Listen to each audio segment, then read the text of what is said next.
Good morning, dear students. Today I am going to teach you second part of the lesson called War Era from your political science book, Politics in Contemporary World. So let us begin today. The emergence of power blocks. दो ध्रुवीय विश्व का आरंभ. दो ध्रुवीय विश्व इन to power blocks, वहाँ पे थे एक रसिया और दूसरा था अमेरिका. तो दोनों ही अलग अलग महाशक्ति के रूप में उभरे थे द्वितीय विश्व युद्ध के बाद. तो इसके बाद जो पूरा विश्व है वहाँ पे दो गुटों में बट जाने का वहाँ पे खतरा पैदा हो गया था. तो चलिए शुरू करते हैं आज का lesson. Second part. The two superpowers were keen on expanding their spheres of influence in different parts of the world. In a world sharply divided between the two alliances system, a state was supposed to remain tied to the protective superpowers to limit the influence of the other superpower and its alliance. Thus, two superpowers means Russia and America. तो दो महाशक्तियाँ विश्व के विभिन्न हिस्सों पर अपने प्रभाव का दायरा बढ़ाने के लिए तुली हुई थी. दुनिया दो गुटों में बट गई थी. In world sharply divided between the two alliances systems. दो गुटों में दुनिया पूरी की पूरी बट गई थी. ऐसे में किसी भी मुल्क के लिए एक रास्ता यह था कि वह अपनी सुरक्षा के लिए किसी एक महाशक्ति के साथ जुड़े, या तो वो रसिया के साथ जुड़े या फिर वो रूस के साथ जाए. तो और दूसरी महाशक्ति या उसके गुट के देशों के प्रभाव से वो इस प्रकार से बच सकता था. The smaller states in the alliance used the link to the superpowers for their own purposes. They got promises of protection, weapons, and economic aid against their local rivals, mostly regional neighbors with whom they had rivalries. तो यहाँ पे परस्पर विरोधी गुटों के अलावा वहाँ पे छोटे देश भी थे. दो परस्पर वहाँ पे गुट थे, एक रसिया और अमेरिका महाशक्ति थे. उनके अलावा वहाँ छोटे छोटे देश भी थे जो अपने आप को उन गुटों से जोड़ रहे थे ताकि वो अपने निजी हित में वो उस जुड़ाव का इस्तेमाल कर सकें. इन देशों को स्थानीय जो प्रतिद्वंदी थे उनके खिलाफ सुरक्षा का वायदा मिला बड़े देशों से, और हथियार और आर्थिक मदद भी इनको मिली. The alliance system led by the two superpowers therefore threatened to divide the entire world into two camps. तो इस तरीके से दोनों बड़े बड़े देशों ने, दोनों महाशक्तियों ने अपने अपने नेतृत्व में गठबंधन की व्यवस्था से पूरी दुनिया को दो गुटों में बांट दिया, दो खेमों में बांट दिया, और यहाँ पे खतरा उसका पैदा हो गया. Therefore threatened to divide the entire world into this division happened first in Europe. Most countries of the Western Europe sided with the US, and those Eastern Europe joined the Soviet camp. That is why these were also called the Western and the Eastern alliances. यह विभाजन सबसे पहले Europe में हुआ. पश्चिम Europe के अधिकतर देशों ने अमेरिका का पक्ष लिया, जबकि पूर्व यूरोप जो सोवियत खेमे में था, रसिया के खेमे में शामिल हो गया था. तो जितने भी देश जो रसिया के इर्द गिर्द लगते थे यूरोप के भी, वो भी इसके खेमे में शामिल हो गए. इसीलिए ये खेमे पश्चिमी और पूर्वी गठबंधन भी कहलाने लगे.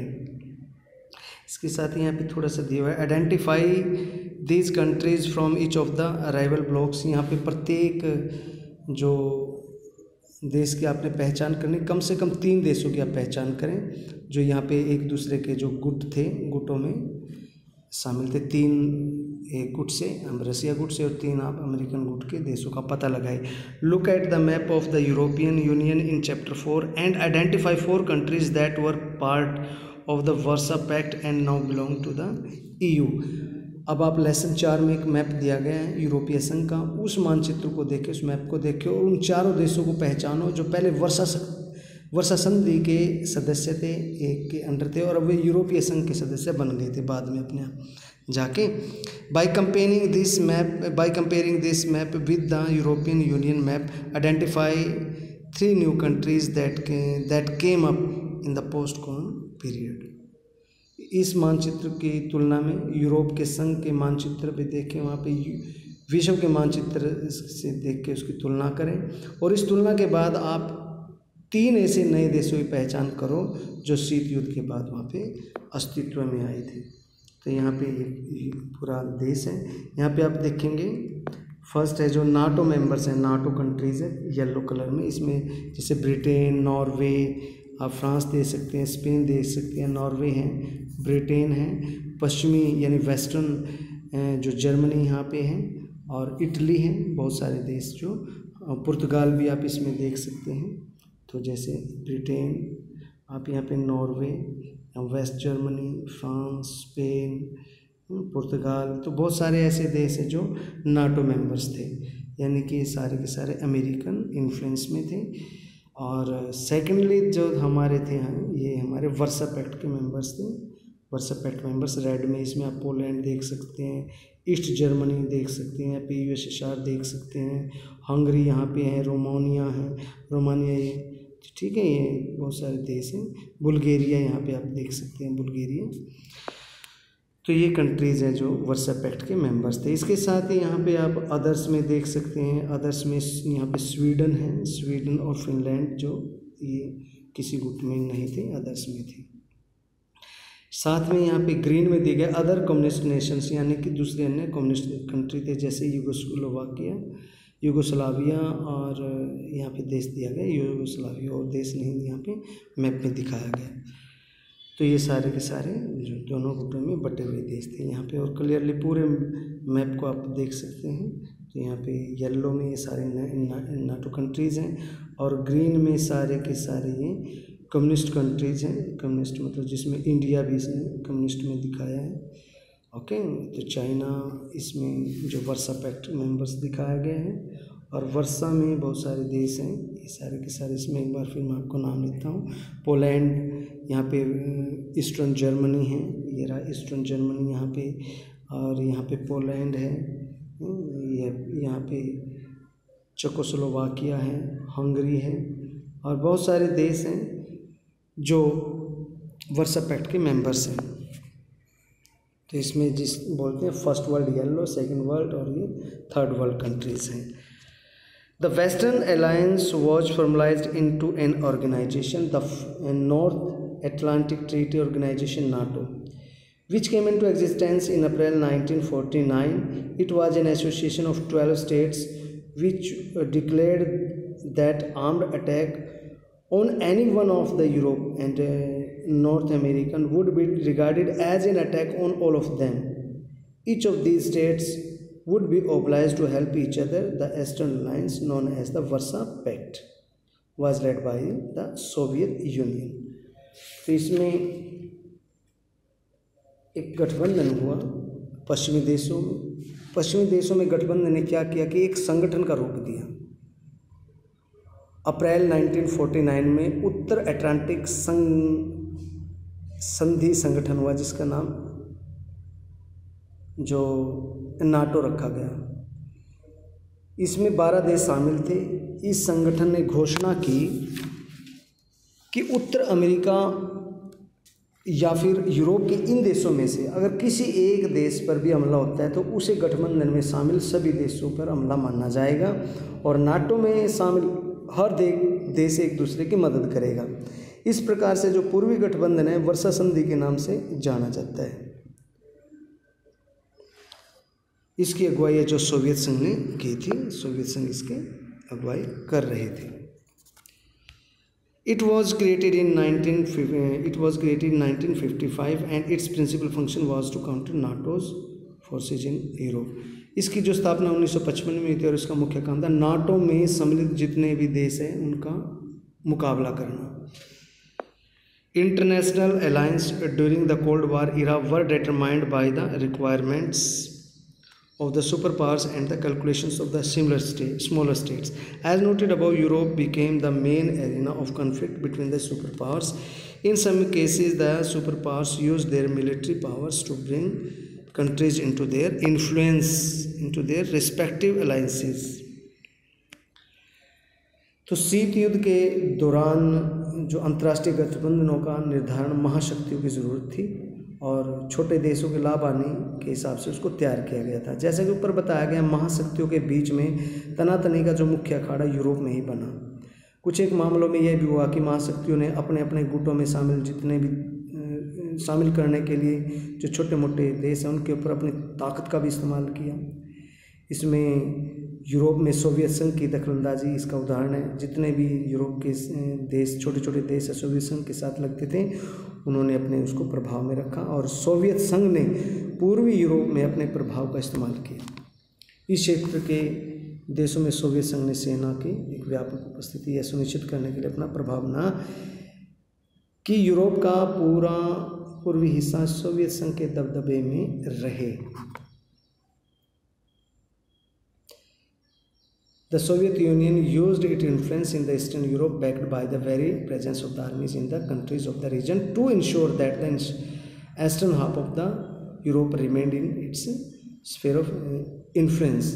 In East and Southern Asia, in West Asia, Middle Asia, the United States built an alliance system called the Soviet Asian Treaty Organization (SATO), SEATO, and the Central Treaty Organization (CENTO). The Soviet Union and Communist China responded, having close relations with the regional countries such as North Vietnam, North Korea, and Iraq.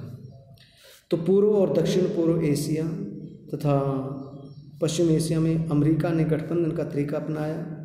इन गठबंधनों को दक्षिण पूर्व के एशियाई संधि संगठन यानी SEATO और केंद्रीय संधि संगठन CENTO कहा जाता है। इसके जवाब में सोवियत संघ तथा साम्यवादी चीन ने इन क्षेत्र के देशों जैसे इसमें वियतनाम है, उत्तर कोरिया और इराक के साथ अपने संबंधों को बड़े मजबूत किए। The Cold War threatened to divide the world into two alliances. Under these circumstances, many of the newly independent countries, after gaining their independence from the colonial powers such as Britain and the France, were worried that they would lose their freedom as soon as they gained formal independence. Cracks and spills within the alliance were quick to appear.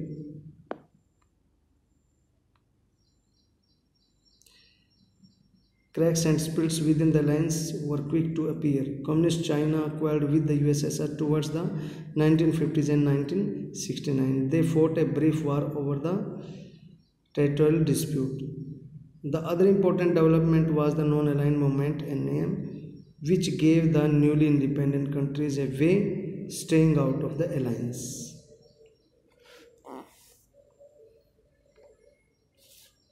शीत युद्ध के कारण विश्व के सामने दो गुट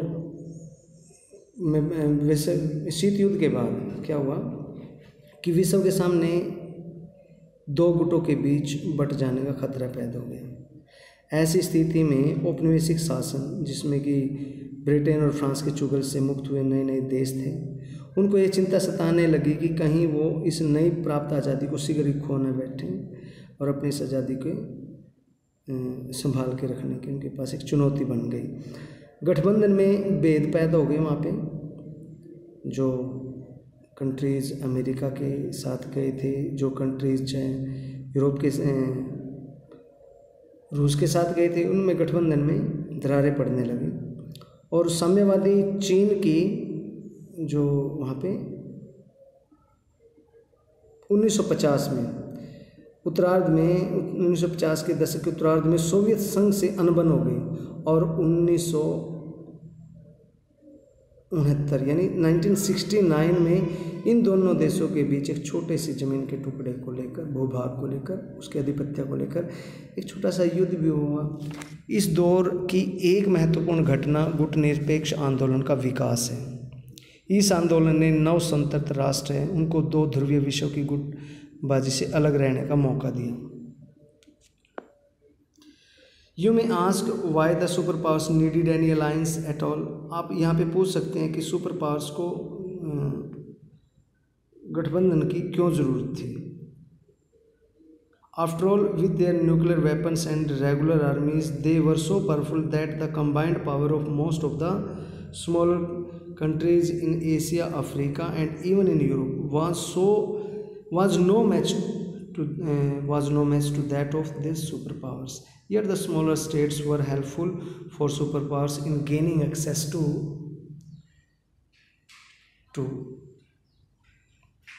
तो यहाँ पे आपके मन में एक सवाल आ सकता है, और वह सवाल है कि महाशक्तियों को अपना गुट बनाने की जरूरत क्यों पड़ी? वो तो काफ़ी शक्तिशाली थे। आखिर अपने परमाणु हथियारों और अपनी स्थायी सेना के बुते महाशक्ति इतनी ताकतवर बनी थी कि एशिया तथा अफ्रीका और यहाँ तक कि यूरोप के जितने भी छोटे छोटे देश थे, उनकी साझी शक्ति भी अगर मिले तो वो भी उनका मिलकर मुकाबला नहीं कर सकती थी। लेकिन हमें ये बात समझने की ज़रूरत है कि छोटे देशों से बहुत सारे फ़ायदे हैं जो उन महाशक्तियों को हो सकते थे, जिनमें से पहला बड़ा फ़ायदा vital resources such as oil and minerals कि महत्वपूर्ण संसाधन है जैसे तेल और खनिज पदार्थ इनको छोटे देशों से मिल सकते थे। दूसरा इसका बड़ा कारण था कि territory from where the super powers could launch their weapons and troops. यहाँ पे एक ज़मीन उनको मिल सकती थी, भू क्षेत्र मिल सकते थे जहाँ से महाशक्ति अपने हथियारों और सेना का संचालन वो कर सकती थी एक दूसरे के विरुद्ध। Locations from where they could spy on each other, ऐसी ऐसी लोकेशन थे जहाँ से वो एक दूसरे पर बड़ा अच्छे तरीके से नज़र रख सकते थे। और फोर्थली यहाँ पे reason economic support in that many small alliance together could help pay for military expense कि आर्थिक मदद जिससे कि गठबंधन में शामिल है छोटे छोटे देश हैं अपने सैन्य खर्च वहन करने में मददगार हो सकते थे, और वो इस तरीके से उनकी सेना को रख रखाव करने के लिए, क्योंकि वो साझी सेना थी, उनके लिए भी वो काम करते थे, छोटे देशों को भी सुरक्षा प्रदान करने का वहाँ पे गारंटी थी, तो वो उस सेना का खर्च उठाने में बड़े महाशक्तियों की मदद करते थे, उनके अपने हिस्से में वो वहाँ पे खर्च करते थे। They were also important for ideological reasons. The loyalty of the alliance suggested that the superpowers were winning the war of ideas as well. और साथ ही यहाँ पे एक बहुत बड़ी कारण था कि ये ऐसे कारण थे जो छोटे देशों महाशक्तियों की ज़रूरत बना रहे थे। इसके साथ ही एक और विचारधारा थी जिसके कारण ये देश महत्वपूर्ण थे। गुटों में जितने भी शामिल देश थे उनका ये था कि ये बड़े देशों के प्रति जिसके साथ ये लगे उनके साथ इनकी निष्ठा है, और ये निष्ठा संकेत वहाँ से मिलता था कि महाशक्तियाँ विचारों का युद्ध था। ये एक्चुअल में अगर देखें तो वहाँ पे दो प्रकार के युद्ध थे, एक तो साम्यवादी विचारधारा और दूसरा लोकतांत्रिक विचारधारा। लोकतांत्रिक और पूंजीवादी विचारधारा एक थी और साम्यवादी और समाजवाद की विचारधारा एक तरफ थी। तो ये विचारधाराओं का भी युद्ध था। तो जिस गुट में कोई शामिल देश है उसके आधार पे ये वे सोच सकते थे कि वो देश उस विचारधारा के देश है, और इस तरीके से उनको मजबूती मिलती थी। गुट में शामिल हो रहे देशों के आधार पर वे सोच सकते थे कि उदारवादी लोकतंत्र और पूंजीवादी समाजवाद से कहीं बेहतर है या उससे कहीं ठीक है। The super powers were winning the war that liberal democracy and capitalism were better than socialism and communalism vice versa। ये बात वहाँ पे कि उदारवादी लोकतंत्र और पूंजीवाद समाजवाद और साम्यवाद से कहीं बेहतर हैं, या फिर समाजवाद और साम्यवाद उदारवादी लोकतंत्र और पूंजीवाद से कहीं ज़्यादा अच्छे हैं। तो यहाँ पे एक विचारधारा का भी युद्ध वहाँ पर देखने को मिलता है। तो आज के लिए इतना काफ़ी है प्यारे बच्चों। कल को हम जो करेंगे एरिनास ऑफ द कोल्ड वार यानी शीत युद्ध के दायरे।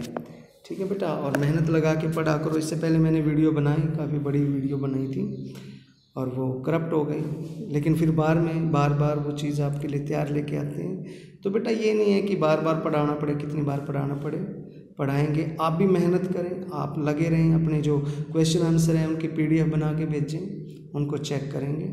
ठीक है, और फॉर्म भरने आपके शुरू हो गए हैं बेटा, फॉर्म अपने भरवा दीजिए, क्योंकि अभी एक बार आपको मौका मिला है तो एक बार इंडिविजुअली आप आएँ डिस्टेंसिंग का ध्यान रखते हुए और आके अपने फॉर्म में वो भरें।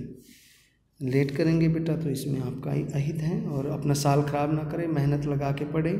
आप मैच्योर हैं, समझदार हैं, और इससे ज़्यादा कुछ नहीं, क्योंकि आपको अपनी जिम्मेदारी खुद अपने कंधों पर वहन करनी, आप किसी के अधीन नहीं हैं। तो आज के लिए इतना ही। Thank you. May God bless you.